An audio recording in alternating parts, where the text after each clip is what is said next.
Наш эфир продолжают новости. В студии Сергей Михедов. Здравствуйте. Коротко о темах. В Алекминском районе завершила работу правительственная группа под руководством Дмитрия Садовникова. Озвучим основные принятые решения.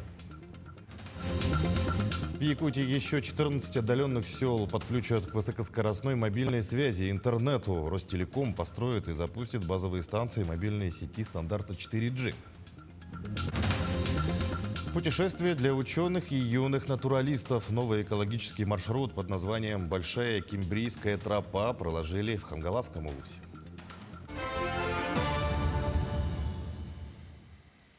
С начала пожароопасного сезона на территории Нюрбинского района зарегистрировано 7 лесных пожаров. Из них 3 ликвидированы. На сегодняшний день действуют 2 очага. Угрозы населенным пунктам и объектам экономики нет.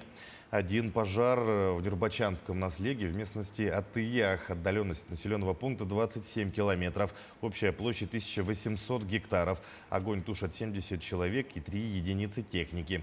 Второй лесной пожар действует у села Чапанда в местности Сымыс в 40 километрах от населенного пункта. Там работает 10 техники, там работает Агромаш, который принадлежит Якутлесресурсы. У поселений мы тоже задействовали 5 тракторов МТЗ-82, вездеходная техника работает. Примерно более 1000 гектаров сейчас горит. И есть верховая, лесная. Главное, мы сейчас уже держим огонь, так что надеемся на ближайшую локализацию. В течение 2 дней в Алекминском районе работала правительственная группа под руководством главного федерального инспектора по республике Евгения Корнеева и первого вице-премьера Дмитрия Садовникова. Завершила работу выездное совещание комиссии по чрезвычайным ситуациям по Алекминскому району. Подробности у Елены Фаст. В первый день группа выезжала в село Первый Нерюктянск, где отработала по вопросам аварийно-восстановительных работ и пострадавшим от весеннего половодья. На второй день группы разделились. Заместитель министра по строительству побывал на строящихся объектах в Алекминске. 4 объекта строительства многоквартирных домов, в которые планируется переселить граждан, которые входят в программу переселения адресного. Также квартиры будут предоставлены детям-сиротам. Оценили ход работ.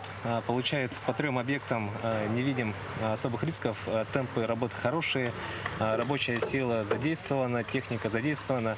Пока можно говорить о запасе времени для строителей. Оно может понадобиться в случае отсутствия арматуры. Работы идут хорошо, своевременно. Единственное, проблема у нас сейчас стоит с финансированием. Чуть-чуть задерживают, поэтому с этим идут текущие последствия по материалам.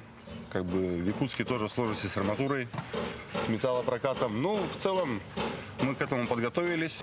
Также был осмотрен ход работ на автодороге УНАС. Кроме этого, министр транспорта посетил муниципальные районные дороги, где требуется значительный объем работ для восстановления. Активно ведется строительство и ремонт нескольких участков региональной дороги УНАС.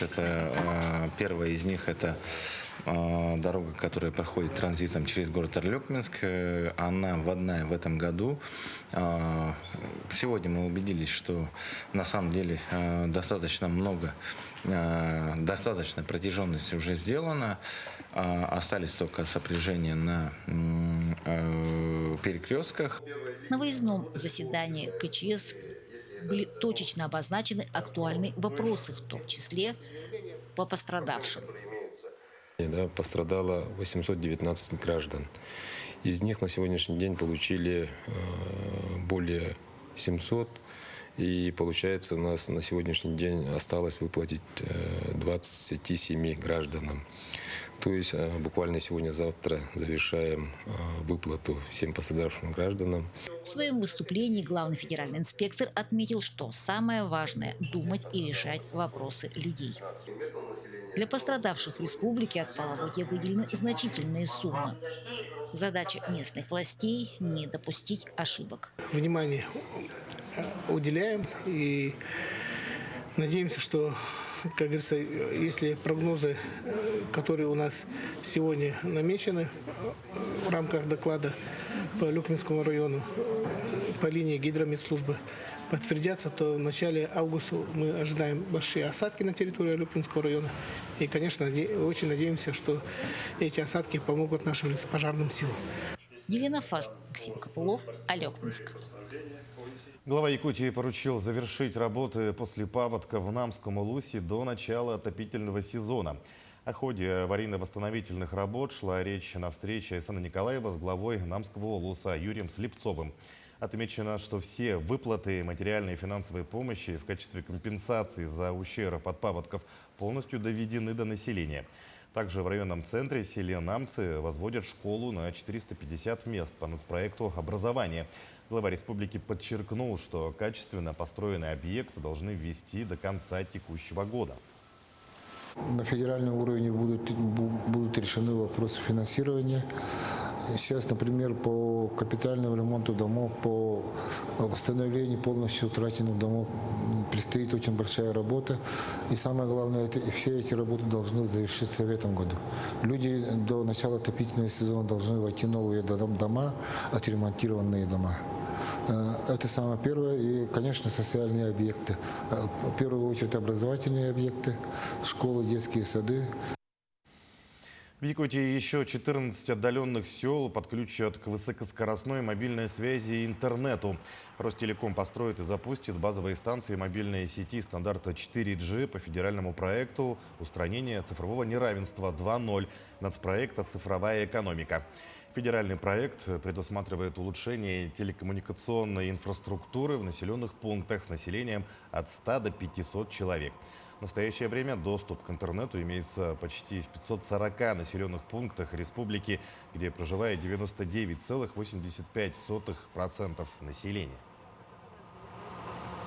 Четвертый по счету заезд стартовал в детском лагере «Сосновый Бор». В этот раз дети из разных уголков республики будут изучать предметы, связанные с физико-математическими и естественно-научными направлениями. Сотрудники лагеря сделали упор на инженерно-технические специальности, а также на изучение беспилотных летательных аппаратов.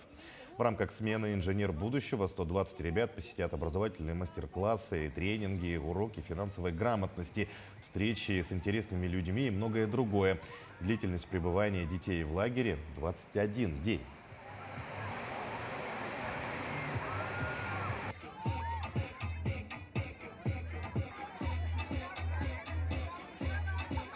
У меня 5-й отряд. Название отряда «Трансформеры». Нас пока 18, но планируется 25 человек.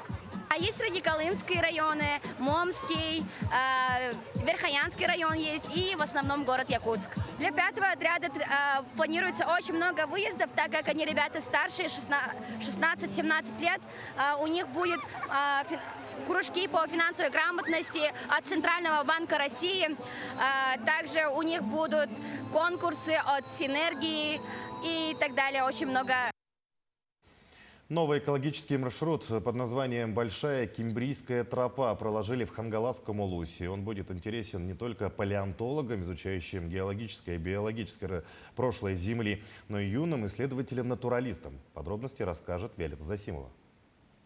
Большая Кимбрийская тропа – это совместный проект дирекции биологических ресурсов, особо охраняемых природных территорий и природных парков, а также заслуженного эколога Якутии и России Любовь Киприяновой. Экомаршрут объединяет 4 памятника природы – Оймуранский рифовый массив, Кетеме, Иланка и Бачик и рассказывает об основных этапах развития земной коры, начиная с нижнекимбрийского периода. Этот маршрут интересен тем, что, во-первых, это палеонтологические, кимбрийские местонахождения кимбрийских остатков. Во-вторых, это изучение наскальных рисунков, ознакомление с ними, культурное наследие. Ну и в-третьих, это историческое наследие, встреча с людьми, которые здесь живут, которые являются носителями этой культуры. Ну и неизученного очень много здесь. Я бы к ним отнесла, конечно, пещеры, которые здесь находятся. Пещеры Средней Лены еще не изучены. Для прокладывания нового экомаршрута была организована комплексная экспедиция, в которую вошли сотрудники дирекции биоресурсов, идейный вдохновитель проекта Любовь Киприянова и профессиональный палеонтолог из Москвы Юлия Шувалова. Последняя занималась сбором и определением кимбрийских окаменелостей, а также полевым описанием наиболее значимых разрезов. Кимбрийская тропа проходит по очень мощным и непрерывным разрезам карбонатов. Это такие осадки моря очень теплого, возрастом 535 миллионов лет. И в этих породах содержатся разнообразные, очень разнообразные, одни из самых древнейших остатки скелетных организмов. Некоторые из них появились здесь вот, на территории современной Лены в этом море, как брахиоподы древнейшие здесь найдены древнейшие губки. Вот. И для палеонтолога это очень важно, потому что Кембрий – это время вообще становления современной биосферы. Протяженность большой кембрийской тропы составляет более 115 километров. В ходе маршрута туристов ожидают 7 видовых точек. На каждом памятнике природы установлены информационные баннеры, которые рассказывают о значении и особенностях этих мест. Памятники природы, они общедоступны. Любой желающий может их посетить, может ознакомиться с информацией, может узнать для себя что-то новое. Никаких ограничений нет. Единственное, ограничения будут касаться каких-то видов работ, касаемо геологоразведки и других. Новый экомаршрут не только обогатит знания о древней истории нашей планеты, но и станет прекрасной возможностью для активного отдыха на природе, способствуя развитию экотуризма в республике. Виолетта Засимова, Хангаласский улус. И о спорте. В селе Булугур Амгинского района проходит чемпионат Высшей лиги Якутии по русским шашкам и республиканский турнир по шашкам памяти отличника образования, ветерана спорта, тренера по шашкам и боксу Николая Максимова. Чемпионат республики в Элусе проводят уже в 3-й раз. Участвуют 10 мужчин и 10 женщин, отобранные по итогам прошлогоднего чемпионата республики. А по итогам этих соревнований будет сформирована сборная Якутии для дальнейшего участия в личном и командном чемпионате России.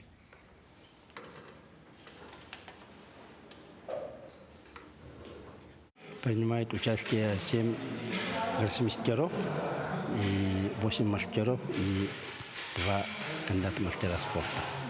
Пока у нас сейчас прошло 5 туров, а общий итог будет известен 27-го. В Булугуре в Амгинском улусе первый гроссмейстер из Амги, поэтому мы решили проводить здесь высшую лигу и соревнования на призы, то есть памяти Николая Петровича. Участвуют 64 участника. Пенсионеры играют отдельно и женщины отдельно. В скором времени мы вернемся и подведем итоги дня. Оставайтесь с нами.